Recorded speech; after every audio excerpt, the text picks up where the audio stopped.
So you made it through another day, and the evenings are much harder for us. So most of us are dead exhausted by now, and entering into flare up if we haven't already, right? So I'm gonna start something new, and I do a class. It was every Monday nights, but now it's switching to every Thursday nights at my church. It's a ladies group. So we have this book day by day. It's a devotional book, so this is much different from the book I read in the morning. But I'm just going to try to always end the night on a great note. And then I'm going to give you a little tip for FND.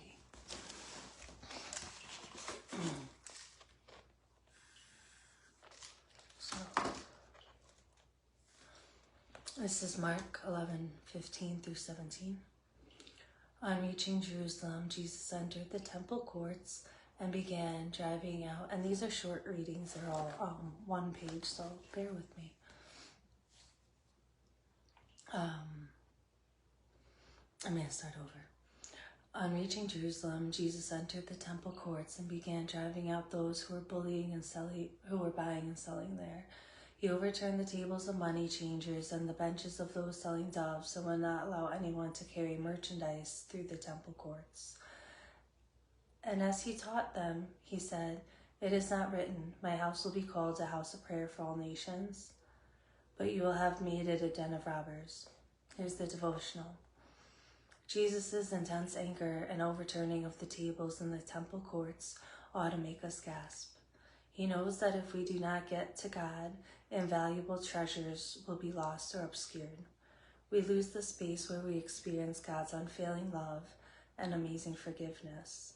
We lose an internal perspective on what is important and what is not. We lose compassion. We gain the world, but we lose our souls. That's Mark 8:36 through 37. Be free for God. I have a need of such clearance. As the Savior effected in the Temple of Jerusalem, a riddance of clutter, of what is secondary that blocks the way. So, I'm going to go over the devotional real quick. And basically what it's talking about is the blessing of poverty and really how materialism is so bad, and we get caught up on it, and they keep you up with the Joneses and these expensive mortgages and car payments and clothes and all this stuff for appearance and to, look materialistically wealthy, right? And spend money on all this nonsense, name brands, whatever it is. And we lose our souls, and I often see that I had to lose my mind to find my soul. And I was just in the world and in corporate America, but my soul was lost, and now it is found. And there's a great blessing in poverty, but I'm going to keep this video real short. So for those of you with FND, I'm going to go over something. Sorry, I get super itchy all over my body. It starts feeling pins and needles and itching and burning, all that sensory stuff. So, like I said, the nights are pretty bad. Showering with FND, one of the things you want to avoid at all costs is going from hot to cold or cold to hot really fast. So I have this heater thing right here. I turned it off for you guys so it wouldn't be playing. Let me turn it. And it blows hot air. And then it has this like really soothing light. So I put that on, and here's a mess. Long day. So I put that on, and I preheat the bathroom so the bathroom's super warm before I go in the shower. And then I get my core temperature, my body temperature, everything really warm. And then I take my shower. I make sure that's really warm before I get in. So then when I step out, I get dried instantly, and I get my pajamas on. But you're really going to want to get a really warm robe. You can get them on Amazon, Temu, Walmart. Just type in plush bathrobe. They start at $20. If that's too much for you, you go to a thrift store. They always have tons of pajamas and you just wash it right. So I bring in my very, very plush robe. I get 100% dry in my pajamas and then in my robe. So when I then walk out of the bathroom, there's no temperature change. If you experience a temperature change, it's going to put you into symptoms and flare up. And since you're already symptomatic and it's the night and your body's already tired, you're going to be very vulnerable and prone to any disturbance, right? So be careful about that. Like I have it on right now, but I won't go in the shower till I feel really, really warm. So I go from warm to warm because I still don't want to go from just a cold bathroom or a regular temperature into a hot shower because that's still going through extreme temperature. So I'm gradually heating in the bathroom with the heater. Like a preheated oven, I'm gradually heating myself up. I'll do that, get dry, get bundled up, and then go into bed, right?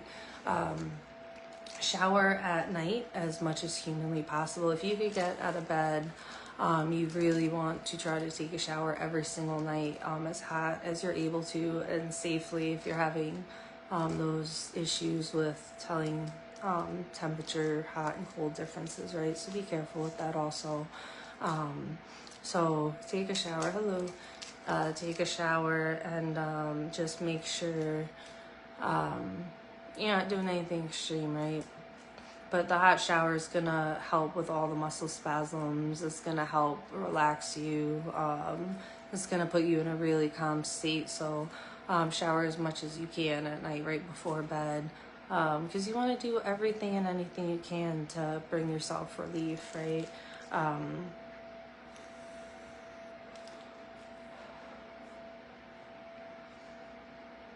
That's it, really. I'm going to keep my night video real short, just to end the night on a super positive note each night with a reading and to end the day thinking about Jesus. And this is something I do every single day of my life since becoming sick. I reflect on my day and I ask myself, was I productive? Did I laugh? Did I experience love? Did I give love? Did I receive love? Did I do something for my recovery, right? And I reflect on the day and I go over my whole day in my mind because tomorrow's Sunday. And to me, time-wise, it feels like that was yesterday. So our senses of time are very skewed. Day, night, what day it is, how long it is, how much time is going by, especially because as you're in bed, it's a different life you're living. It's not that there's an external world going on and you're living a life of an internal world at this specific season in your life, but it's just part of the storm. It's all part of it, and this too shall pass. But I did lose my train of thought. Oh, reflecting on my day. So today, what did I do?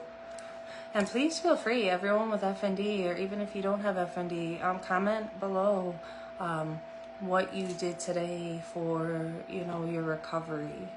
You know what I mean? And it's all the little things that add up, because even when I made dinner, I'm still using my mind, building new neurotransmitters, using muscles, standing out of bed, doing normal things, getting into a rhythm, building a routine, right? So today, what did I do for my recovery?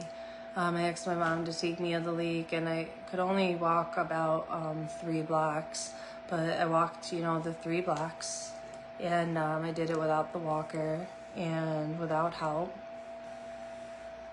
So, that's part of my recovery, just pushing myself to get out there walking. And I'm still at the point I could take a walk alone.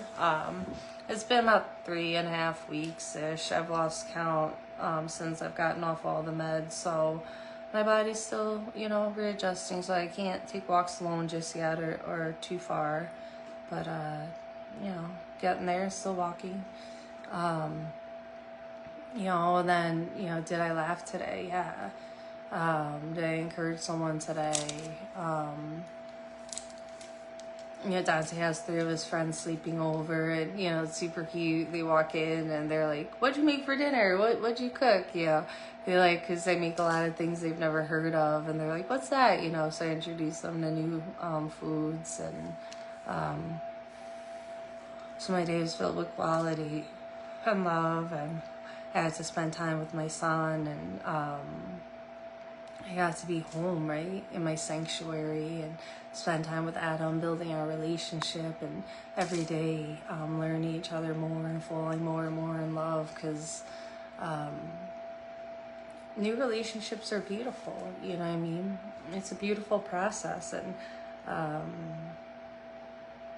I can't let this year of my life be so overridden with my sickness that I lose sight of the fact that I met someone so special, you know, that God gave me an angel, and that's not something I could take lightly, and I can't let my sickness overshadow the blessing I've waited 37 years to get. So it's like, I waited 37 years for my biggest heart cry, my biggest prayer in all of life, and I received it within my sickness.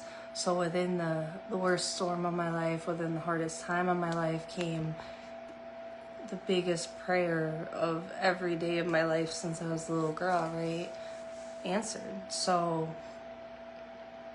it's about what you focus on. I could look back on this year and, you know, reflect on us meeting and what we've gotten through and the foundation we've built, that, you know, when the day comes one day that we take vows, it's already, you know, the for better, for worse, for richer, for poorer, and sickness and health. Like, you've lived through that, and it's not how you imagined your whole life meeting the one, right?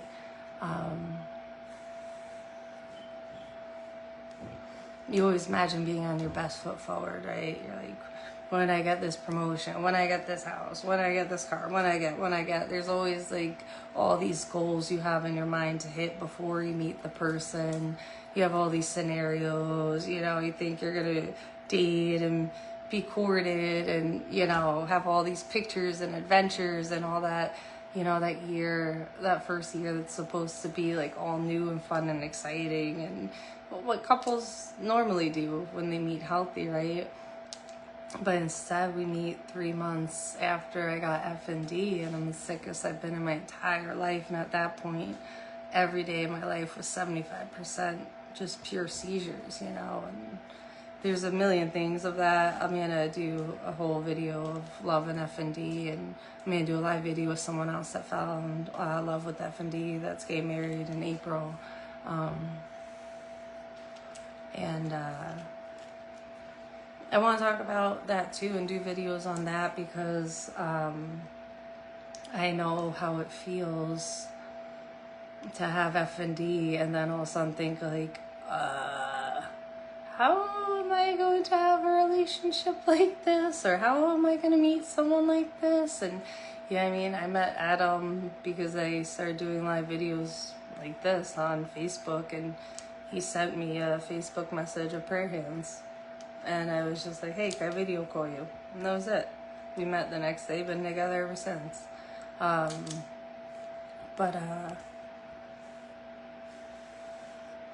God's been so good through it all, you know. And when you go through so much despair and you can't do anything for yourself, when in the natural you'd be homeless, you'd be hungry, you can't feed yourself, you can't go to the bathroom, you're paralyzed. You know, there are times with cognitively, it was like I had a stroke. I remember nothing. I didn't remember my son's name for a lot of the months, my cat's names, nothing, you know. nothing.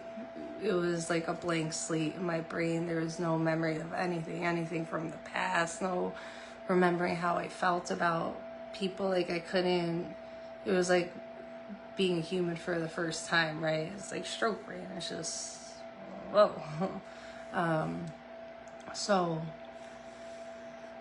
when you get to the point that you can't use your arms at all, your legs at all, you know, or your voice 80% of the time, or think clearly, right? And you need 24/7 help and supervision. And you know, when you get to that point of a season in your life and become super needy for everything, right? You can't drive anymore, nothing. And then naturally you can't do anything. I don't have a single dollar income waiting on disability to kick in one day, right? That's a process. It's been since I got sick, you know. But that's going to be in God's timing, right? Because today I have everything He wants me to have. And if I don't have something, it's because I'm not ready for it. It's because it's not ready for me. It's the opportunity's not there yet. He's working behind the scenes, you know, but God's promises are healing, prosperity, good things, all good things. So anything in your life that's not good, He's not done in that area. So when I met Adam, and literally, I mean, I was having seizures every 20 minutes every day for, you know, weeks. I'd get, you know, good days. I only had 20, but there wasn't a day I had less than 20. I just recently stopped having them during the day since detoxing off the muscle relaxers, and they still come at night, and usually the morning. But yesterday and today, or maybe just today, I lost track. That's why. Another thing, it's good I tell other people because I don't really remember things all the time, right? But yeah, recently the seizures have been really, really, really the lowest they've ever been since I got sick. But I know I'm holding this so weird. My whole body is really, let's see, I'm up to the day, right? So I'm going to wrap this up here shortly. But count your blessings and focus on everything good that's happened through your storm, all the reconciliation, all the good things in your life. And the more you surrender, and the more you just draw nearer to God, the more you're going to walk in signs, miracles, and wonders. And this storm just came to clear your path, right? I met Him how I was supposed to, and He says, like, the Lord gave you to me this way to make sure I deserved you. And when you meet someone, a stranger, and you're like, hey, I have a chronic illness, I could have this the rest of my life, is what chronic illness means. But I'm like, I know I'm going to heal. He's like, oh, I know you're going to be healed. I know you're going to be healed. It takes what it takes, whatever the path is, but I know you're going to be healed. And we just partnered together, you know, walked through it, came to a turn. Now, you know, doing really, really well with the FND. Now, the majority of every problem is just the year of bed rest, but FND-Y is doing fantastic. So stay hopeful. There's healing. You know, there's a lot of healing. I've experienced an astronomical amount of healing and continue to every single day and will. And I'm going to walk you guys through my journey at the gym, getting that Xena body. And I hope you all walk through it with me and are doing it too, you know. So, see you. Have a good night.